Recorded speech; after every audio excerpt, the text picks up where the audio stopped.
Colleges provide education for 14 to 16-year-olds. For students who don't get on in school for a variety of reasons and due to a range of issues. With a significantly lower level of funding, courses like the one Jimmy teaches on help turn around the lives of young people who may feel as though they've been written off. Teachers like Jimmy often bring a wealth of experience from outside education and use this to re-engage their students. Yeah. So I was a field rep for a while. Yeah. And I didn't really like the whole sales environment. Yeah. I mean, I was special constable for about 4 or 5 years, Yeah. and I think I part made an arrest once. Yeah. You know, because my whole thing was let's go in and de-escalate, Yeah. as opposed to Yeah. Of course. putting handcuffs on. Yeah. Didn't really want to go into the police service. And my head of cluster is a friend of my wife's. Yeah. She said, well, at my workplace, they're looking for learning mentors. Yeah. I came in, and then they had a work experience. It all happened quite quickly, actually, because I got in there and really enjoyed it.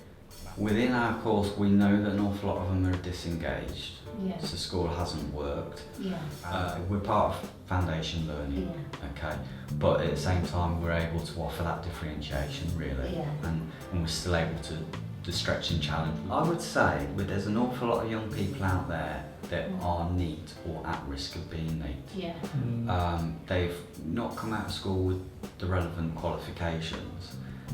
So say, for example, they've been in a situation where it's GCSE or nothing else. Also, GCSEs isn't for every single student, so you know they might stay in the school system and leave with nothing. Whereas some schools appreciate that if a student, for example, is very practical and vocational, they can come here and get some of that, but also leave with functional skills. Or at times they've not been given the opportunity because of what's happened at school or their general attitude. Last year, for example, we had a student who was student of the year last year and the year before. He was with us for 2 years. Had been excluded from 2 or 3 schools for where he was saying a teacher had very much got in his face and he'd hit the tutors. We never saw any of that here. And he was student of the year. He was at a pupil referral unit. So sometimes it's frustrating because you can understand why some students are the way they are, because they don't have the support from their parents. So that's the thing with some students, it's like you look at the bigger picture of everything that's going on and you can kind of understand why their behaviour was at schools.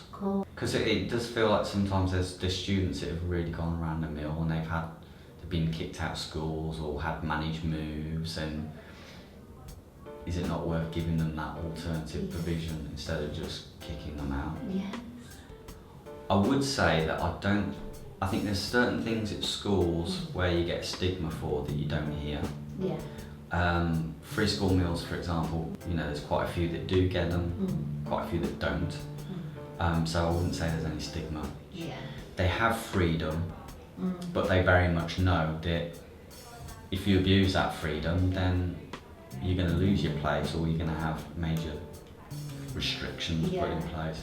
And the other thing, these kids they're not daft. If you go in and you're trying to wing it or you're not prepared or anything, then you're going to lose them straight away because they need constant engagement, because otherwise they'll be distracted, which is what they've had in class before. Within FE as well, I'd probably say the way that we teach is a bit different, you know. I mean, I think they appreciate being treated more of adults. They're in an adult environment. So we treat them more like adults. They feel they get more respect here, really, than within school at times. They don't have to wear uniform. Our students don't wear uniform. Because again, they'd stand out like a sore thumb across a massive college like this. These guys can come, as long as it's appropriate, you know, then they're very individual and we have a real mix. They know that they can be here and be individual. You know, we've had a wide variety of students this year, you know, varied sexualities, also it's very diverse, and yet really, and I've heard other people say it before, you'd have thought the kind of students that we deal with who were meant to be disengaged would be less accepting, but an awful lot of them are kind of like, well, I've had issues at school for this, We've got a girl this year who mainstream isn't for her. I did say to her last year, you should consider going back into school. Doesn't work for me. She's done GCSE this year. She's expected to get C's for maths and English.